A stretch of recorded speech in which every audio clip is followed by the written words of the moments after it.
Good morning and welcome to another episode of A Cup of Coffee with Bill.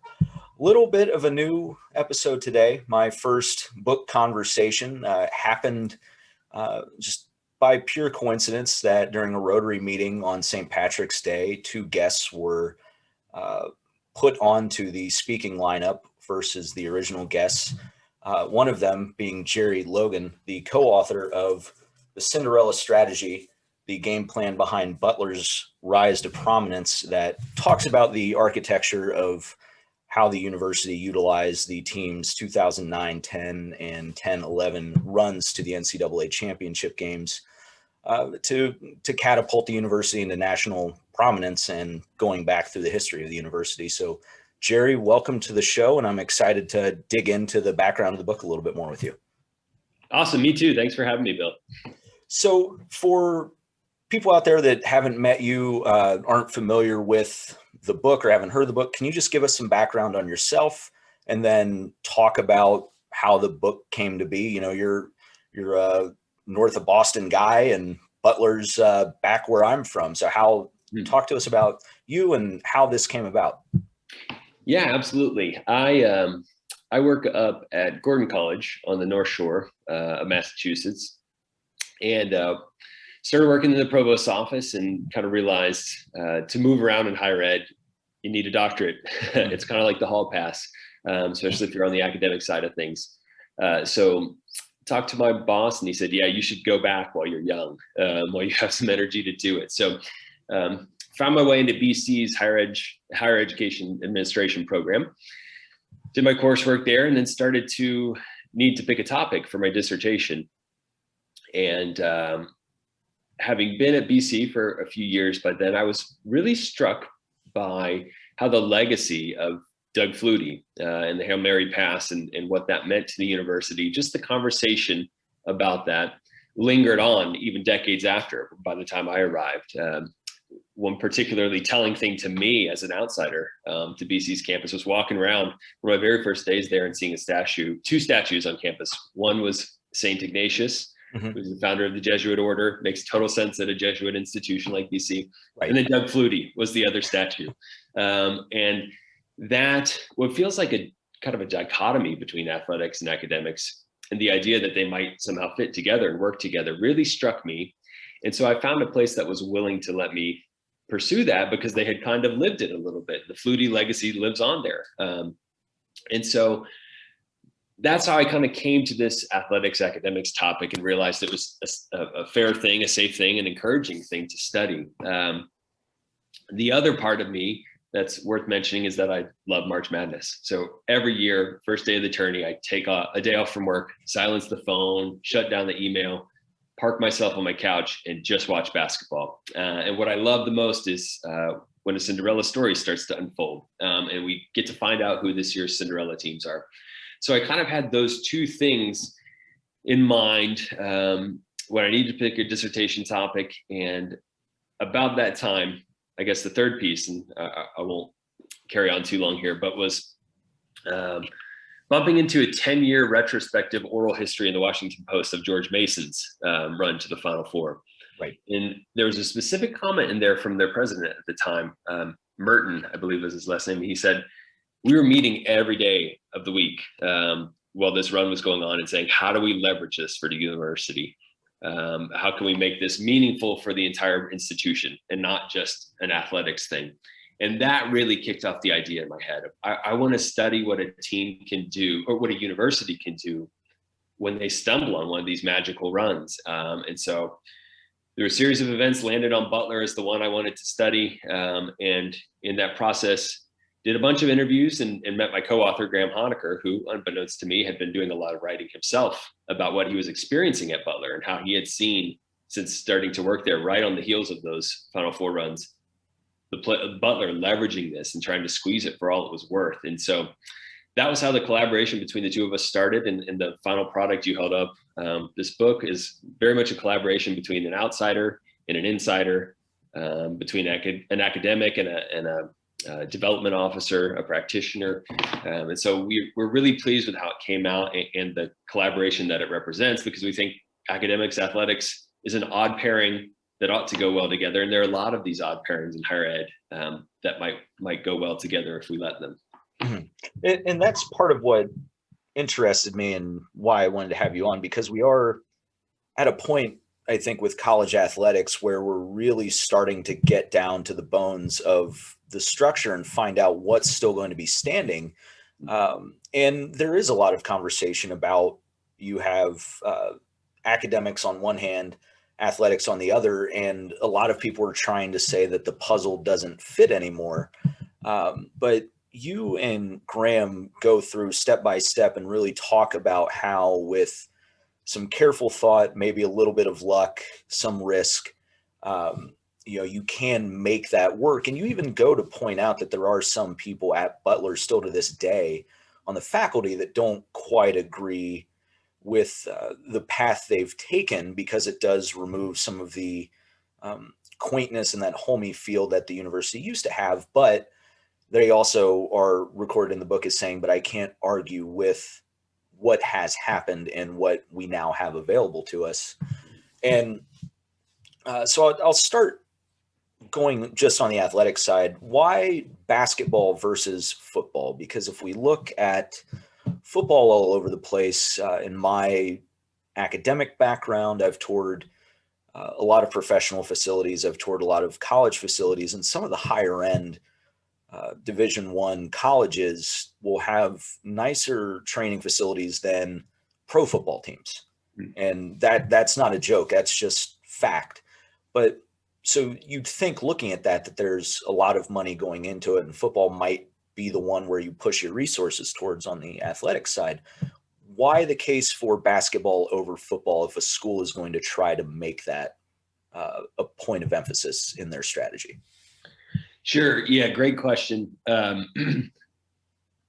was really struck back again when I was kind of doing the lit review for my dissertation. There's an economist named Charles Clotfelter, and his basic argument is, I think, a pragmatic approach, which is, for better and for worse, universities are stuck with big time college athletics. It's just too deeply embedded into our history, into our society. People care too much. And this is the structure we have. They don't have these structures in Europe, so they don't have to deal with the problems.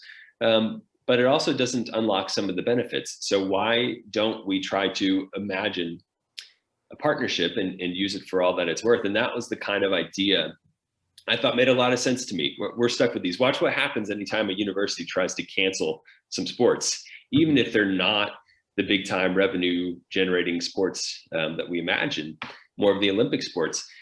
Alums get up in arms. There's a lot of bluster about, hey, you can't do that. It's central to some part of the student experience, both for athletes and for students who attend the university. So I just view us as, hey, we're tied. It takes so much to undo this thing we've inherited. Why not try to leverage it for all it's worth? But let's do it smartly. And so, as you pointed out, the argument we're trying to make is that if you're attempting to use athletics to raise the fortunes across the university, to elevate the academic profile, to boost admissions and fundraising, alumni engagement, all of those things, that if you look backward, all of your past examples are going to be football. You can go all the way back to the Ivies and see football in their story. You can go to University of Chicago and see football there, and then a very clear divorce from football. And now they've kind of come back and said, at a lower level, we still think a football team belongs, even at University of Chicago. Notre Dame, of course, being the kind of classic example of what this can look like. But football these days is super hard to break through that ceiling into the upper echelon of programs. And so a lot of those stories you hear annually about all the money that's spent and wasted on big time college athletics kind of center around programs with football teams that can't win, are in big time conferences, power conferences, and it's really hard to win there. The investment is so much greater in terms of the number of scholarships, the facilities, what it costs to run a competitive football program. And you're competing for 4 spots in a playoff. And that probably Alabama, Clemson, maybe Ohio State are taking up 3. I mean, it's really starts to narrow in terms of who can break through onto that scene. Whereas we're arguing with basketball, it's much cheaper. The roster size is much smaller, even though it is still a multi-million-dollar enterprise, and facilities need to be nice, and there's all the arms race factors that you alluded to. The players itself are much more. I think a team of 12, Right. you can affect and maintain a culture that's a bit harder with a roster size in the 80s, and that's important to sustaining an institutional culture. Is how well can you manage a program of that size culturally, behaviorally, all those types of things. And then the big piece is March Madness is kind of a singular leverage point. Mm-hmm. And what we would say is you only have to win 2 games. Look at Oral Roberts this year, for instance, to kind of get out of that first weekend, extend the media cycle and coverage of you, and get a chance to start telling your story, which is what Butler had, was a wonderful place on the ground and needed an instrument to get the word out. And for us, March Madness, a $1 billion enterprise every year, offers that kind of platform in a way that the college football playoff doesn't, for a lot of mid-major schools.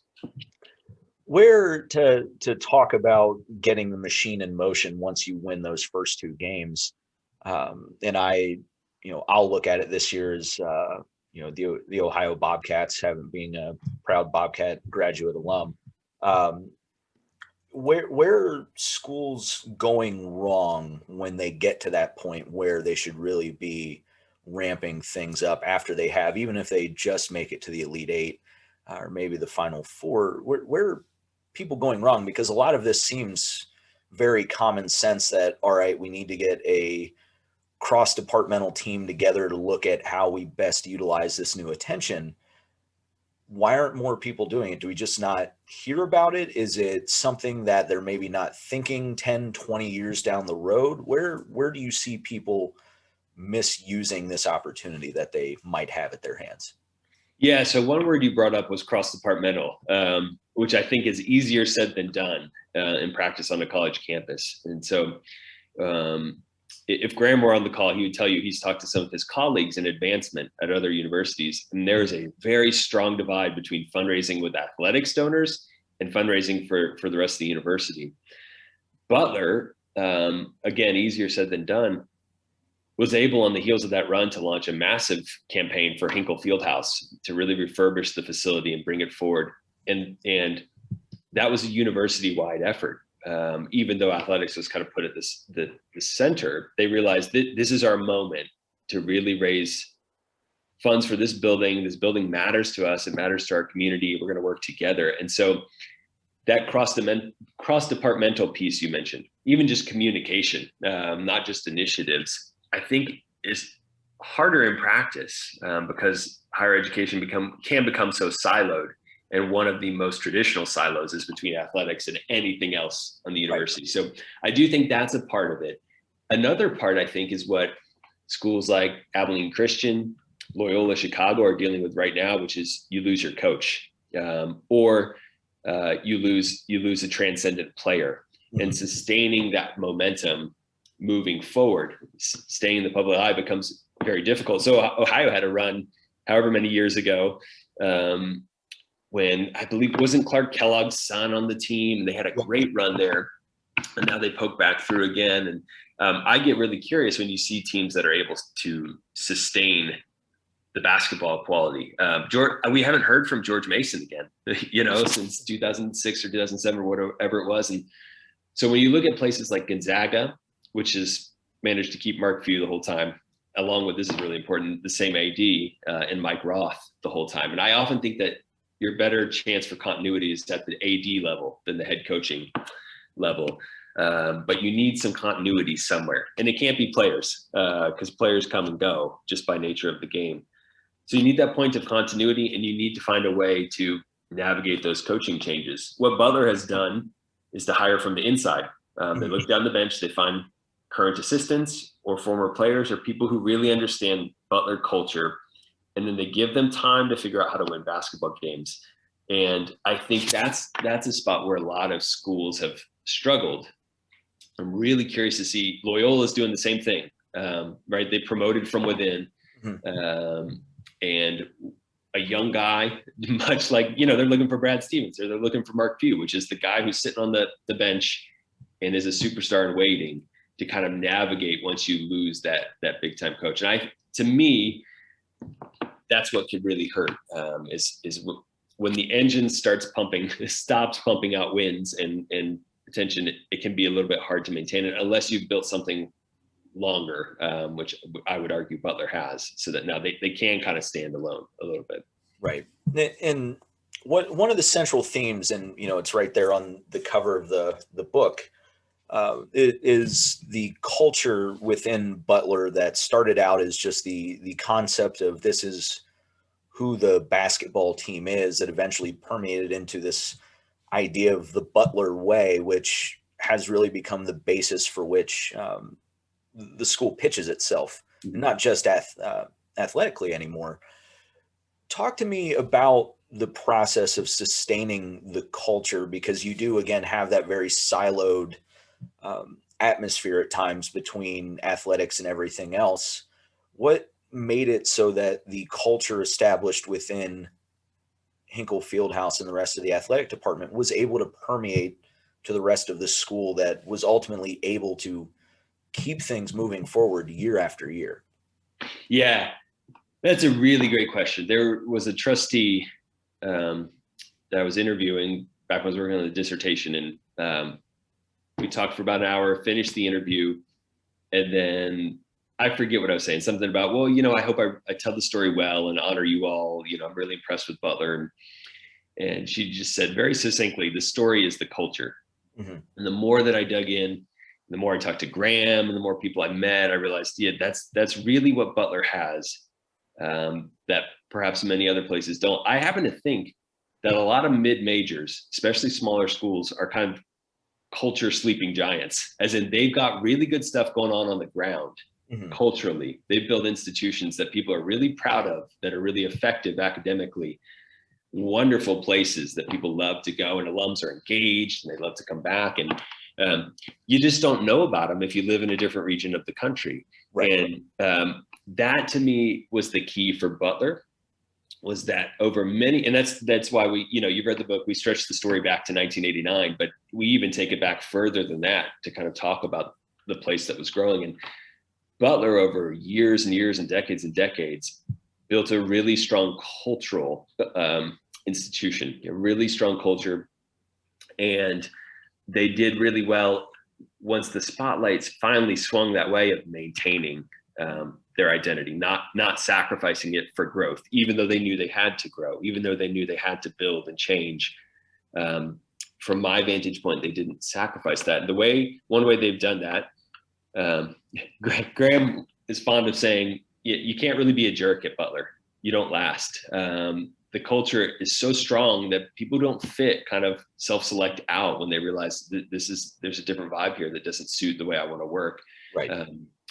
Bruce Eric, who's been a longtime CFO at Butler, basically said, hey, this idea of the Butler way, it came out of athletics, which is really weird for a campus to embrace fully, an idea that emerged from athletics, and say, this describes us across the campus, not just in athletics. But he said one of the reasons that happened was because Butler was this thing all along. And so there was finally a name to kind of coin to describe it, a little shorthand for it. Mm-hmm. Okay, yeah, sure, that's us. But we've been this thing all along, and we've been in the classroom just like we've been in athletics. And in particular, when men's basketball took off, even before the Final Four runs, we were talking to Todd Licklider, who was the coach before Brad Stevens. And there were a couple hard years there when Brad Stevens was an assistant, because he alluded to kind of recruiting the wrong types of players. Right. And they had that moment where they had to say, no, we're committing to recruiting a certain type of player who fits who we are and what we do. And we need to win with those players. And that was a real important moment. And it happened before the spotlight swung. And I think that's important to note, which is they figured out this is who we are. And when the spotlight swung, and they managed to hold on to Brad Stevens for a few years so that they could, amid all that attention, stay committed to, this is the type of player we're recruiting. These are the type of people who we want on the bench coaching. And and keeping the same AD, Barry Collier, who's really the centerpiece of this story through that time too, to kind of watch the culture and ensure we're staying committed to this type of way of business, I think was really central to how they've been able to manage success in the aftermath. Yeah, and that's what I found very interesting about it, is because you can always say, or you always read and hear and watch interviews about, the culture at this school is great. That's why I went there. I always think especially down to, not to knock Texas, but I think of that football position where it's always like the Texas that was the prized football job for so many years because the culture there, and it's Texas, it's football. Come on, who wouldn't want to go there? But it turns into it's just you're out as quickly as you came in some cases on the coaching staff there. And so it was very impressive to me having, just for the benefit of our viewers, and we talked about this before we started recording, I was actually at Hinkle for a game between Butler and Wright State, the 2009-2010 season, watching Gordon Hayward, watching Wright State fight Butler for, the top seed at the time at the Horizon League. And this was before Butler left the conference. So it's just very fascinating when you get down to, especially today, the discussion and the examination of the culture in a program, and especially when you see that what has happened in athletics has spread to the rest of the campus. Just a very neat and interesting case study on how, if you do things the right way and you're willing to take time, ride through the rough years. And that was another thing. You go to point that out, that Duke had a couple of bad seasons initially with Coach K, and what did they do? They gave him more money and extended his contract. So taking chances, just a very interesting look. And I encourage everybody, if you're interested in college athletics, organizational leadership, organizational change, give it a read. It's great. You'll take a lot out of it, just like I did. So I want to shift gears because to me, like you said, culture was the biggest part of the book. We're in an interesting era now with a lot of changes that could potentially change the entire collegiate athletic system. Biggest one, name, image, and likeness legislation that we're waiting. And I don't know if this will, the Supreme Court ruling from the Alston case will come out before certain state legislation pieces come out and go into effect. How does name, image, and likeness potentially threaten this concept that you and Graham introduce? Because one thing, when you were talking earlier, that I wrote down to bring back up,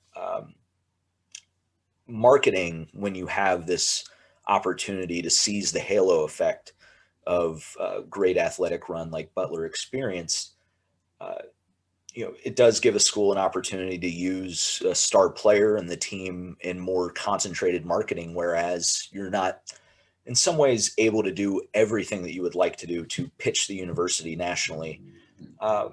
How in your mind do you see name, image, and likeness changes impact this system that schools might be able to capitalize on through athletic success?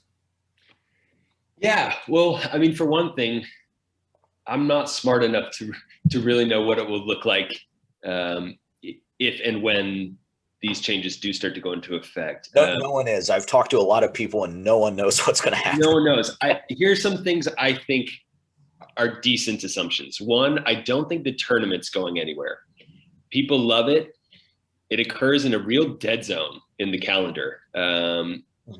It's live sports as a commodity for media networks are kind of unparalleled in that people pay attention to them and they watch them live. So the advertising possibilities are there in ways that they're not with things that we're willing to binge later or whatever. We want to be live. And with the expansion of legalization of gambling across different states, and knowing that March Madness is a kind of epicenter of gambling activity, I just don't see the tournament going anywhere. So I think that's one thing that I bear in mind is this leverage point. I think it's going to continue because I do think people love it. They love to pay attention. They love doing the office pools. They love the opportunities that it provides. We love the Cinderella story, and March Madness gives it to us reliably year after year after year in a way that nothing else does. So that's one thing I think is worth considering. Two is just I think you have to be. This is easy for me to say. I'm not going to bear any of the fallout. Mm-hmm. But I think you have to be willing to risk something you love in order to do something that feels right. And for me, it feels like players like certain athletes who come through are worth, as you mentioned, so much more to their university than they're being compensated. Right. I believe deeply in the value of a college education, especially when you stretch the value of a college degree over years and years after in terms of earning power. And there's plenty of studies to demonstrate, hey, you might go into debt here, and we do need to solve the debt problem. That's a real thing. Mm-hmm. But if you stretch it out over the course of a lifetime, a college degree is really worth it. And it's a really valuable experience. So I want to be upfront that I think it is a remarkable thing to offer someone is a full ride. Even so, we know, well, I mean, we've just seen too many examples of what athletes are worth the second they go pro and are able to earn and trade on their name and their likeness and image. So I really like this idea that we should allow athletes to do that. I know it threatens the game. I know it threatens quality. But if you can go pro at 18 and you can make money off of your name on YouTube and whatever it is, like anyone else in any other profession or area, then we should let you do that and deal with the fallout. I just think that's the right thing to do. And I also will say, not to take this exactly back to Butler, but a big thread in the book is the idea that Butler had to figure out how to give all student athletes a good experience. And they realized at a certain point when Barry Collier became athletic director, they weren't doing that. Not all student athletes were having a really good experience at Butler. They were doing the repeat customer question. Hey, would you do this all over again if you had 4 more years? And this was around 2006, 7. And for 2 years running, Butler athletes were saying no. Only 50% were saying we'd do it over again. And so they really took the time to solve that. And I mentioned the student athlete experience and the student experience because I think that is what is at the heart of Butler's culture, is a commitment to the student experience wherever you encounter them. And I do think if you give student athletes a good experience, they're at such a formative stage of their life. And when you're 18 to 22, you need smart older people around you helping you figure out how to navigate life.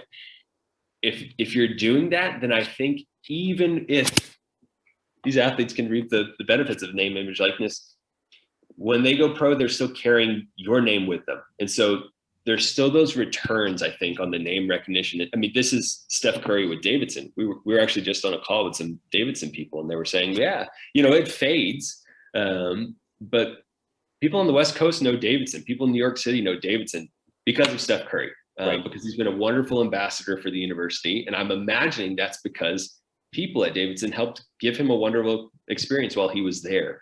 So I still think there are these opportunities. And in fact, I think it expands the playing field so that if you have a kind of transcendent track and field athlete at a D3 school, which is not out of the question, and that person becomes an Olympian, and I think suddenly you can get into this game through different sports, and it doesn't just have to be the big time football, basketball sports. So I think there's perhaps a possibility where that becomes a route, which is by allowing a single athlete to become more marketable and to profit off of that, it helps the school too. It's just a different calculus a little bit. So again, I'm no prognosticator, but those are some of the ideas that come to me, which is it might threaten it, but it might just mean it looks different than we're accustomed to seeing it. And I think, and that's, I guess, what I've been pleasantly surprised about is you haven't seen a lot of universities coming out fully against NIL legislation and changes. They've come out talking about some of their concerns, but it's been relatively few compared to the landscape and what kind of uproar we could be seeing, Mhm. at least from my perspective.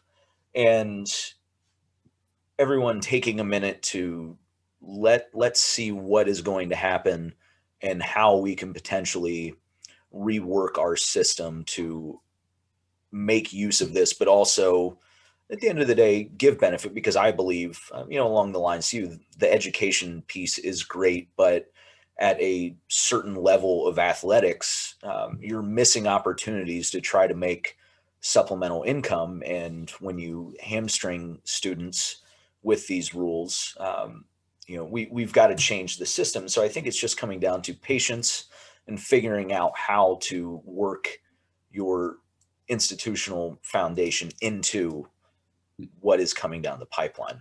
So great point, and I appreciate you adding your thoughts on that, because I know not everybody really wants to discuss it, given how murky that subject is. What do you go back, and we touched on it a little bit, what are your thoughts on, it just seems like more and more there's increased skepticism about the growth of athletic budgets relative to what academic departments are seeing. You talk about it in the book with Graham and some of the impact that Butler saw as a result of investing in athletics, whether there was a direct return to other departments in the university, or in some cases, because of the notoriety achieved by the basketball team, you had donors just coming out of nowhere with no tie to the university, naming, I believe, the College of Business.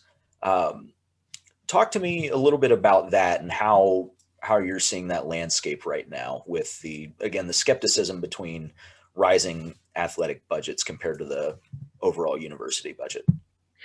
Yeah.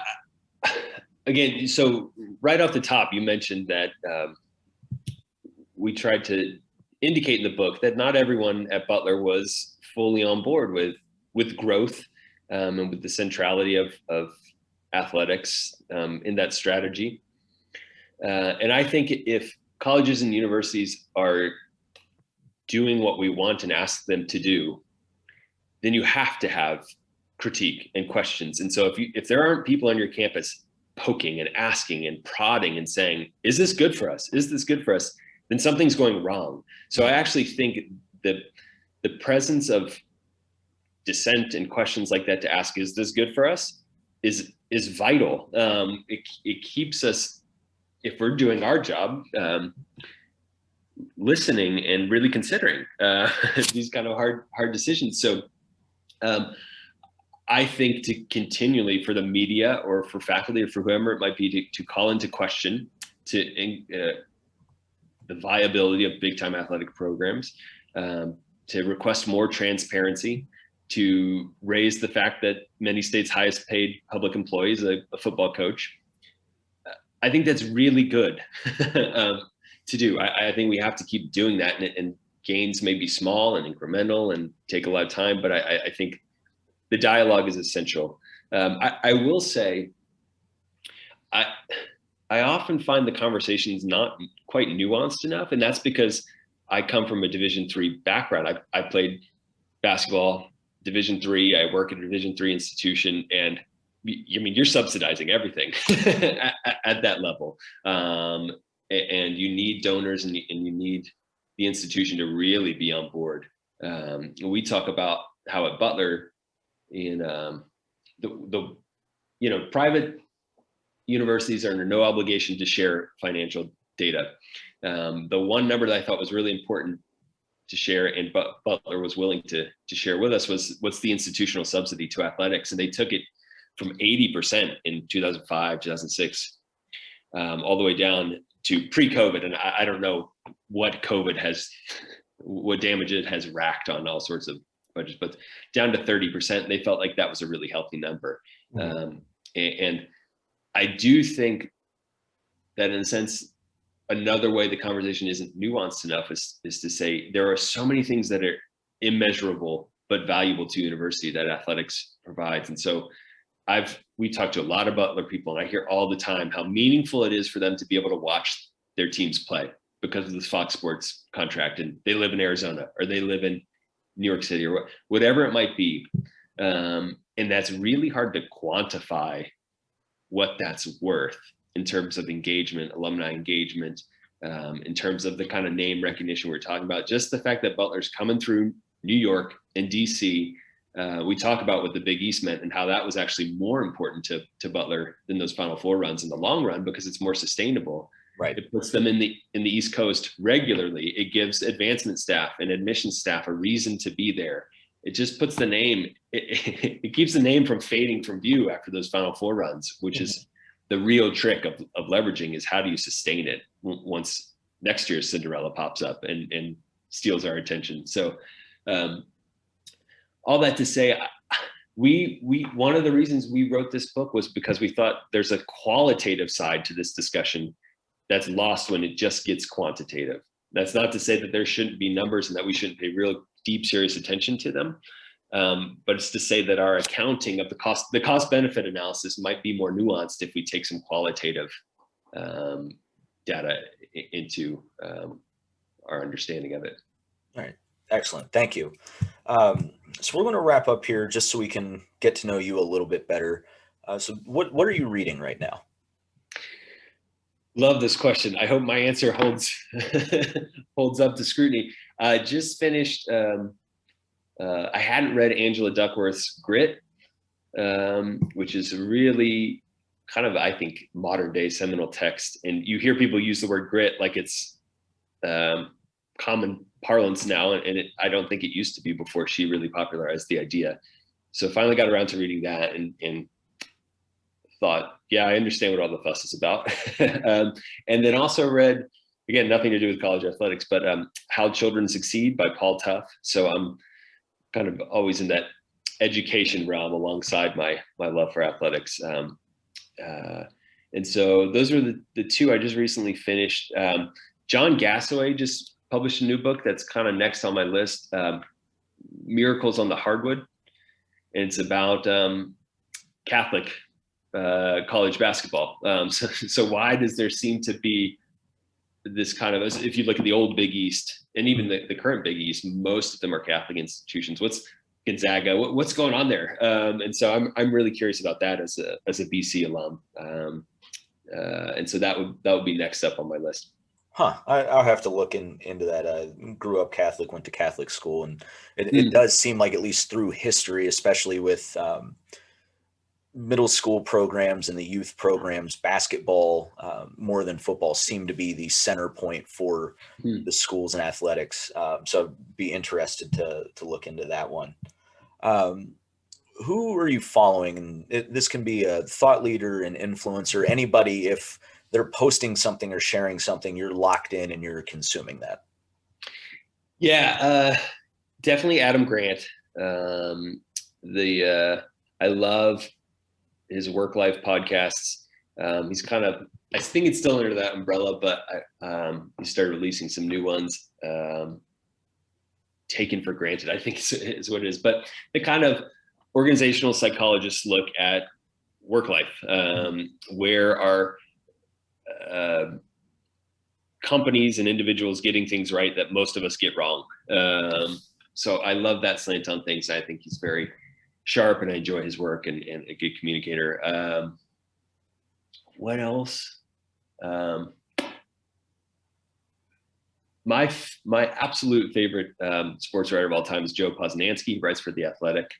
Also does a podcast, very baseball centric with Mike Shore. Which is just, if there's a new podcast, I'm listening to it that day. I love it. I'm a big baseball fan, and a big fan of just general nonsense. I think we could use more of it with how serious. It's a nice counterweight to a lot of serious things going on these days that are important and need our attention too. So it's a good release for me to just lock into some nonsense for a couple hours. And so anything that Joe Posnanski writes, and anytime a new podcast comes out, I'm locked into that too. I don't know if they're leading any thought, but they're certainly influencing mine. We don't always have to do the academic listening or following. Sometimes Yeah, right. the levity keeps Good us sane. sports podcast. And last question, and we'll get you out of here. What do you have your eye on over the next 3 months? Whew. Is that and that's just a general Anything. It's almost hard not to say something pandemic related. That's probably the vaccination. Are we hitting that point where what happens when everybody who wants it can get it in the States? Right. And that still leaves lots of people unvaccinated. Mm-hmm. I don't know how that's going to play out. I'll try to pick something different though, because that seems like the low hanging fruit. From a sporting perspective, I'm really curious about the Olympics. It seems like they're going to go off, like they're going to happen. But I think I just read that cases are spiking again in Japan, and there's some concern there. So I'm really curious what that looks like. I love the Olympics, and it would be a nice sign that we're continuing to get back to normal. I'm always every day watching the Atlanta Braves, so I've got my eye on them. They need to get out of this little tailspin they're in, hopefully. What else? I don't feel like I've answered your question well here. No, that's, I mean, the Olympics are probably the big one. Anything pandemic related. I mean, that's, you say it's low hanging fruit. I mean, that's still the daily what if and shoulder shrug, because it really guides everything we do. You're in academics, and I'm sure you're still trying to figure out how things move forward with the end of the year and next year even. Yeah, well, I mean, admissions numbers are the thing for enrollment is the thing for so many people, because the regular cycle and rhythm and choice making of high school seniors is just so thrown off kilter with schools not doing test scores. And also, so I think like if you're in higher education at most places that aren't elite and don't have to worry as much about that sort of thing with massive endowments, if you're tuition dependent and you work at a tuition dependent institution, you are paying attention to what number comes in the fall, or what's that going to look like. So yeah, from the academic side, I think you'd have to say, how do we shake out of the summer, numbers wise, in terms of students that enrolled and come? Yeah, well, trends are looking good. Let's just hope everyone gets vaccinated, continues to wear a mask, and we're going to get on the other side of this thing soon. Jerry, this was a fantastic conversation. My family back in Indiana, especially the Butler loyal among them, will really appreciate and enjoy this one. Again, the book is called The Cinderella Strategy by Graham Honecker and Jerry Logan, available through Pediment Publishers online now. Thank you very much again. I hope everyone enjoyed, and we'll see you next time. Thanks so much for having me, Bill.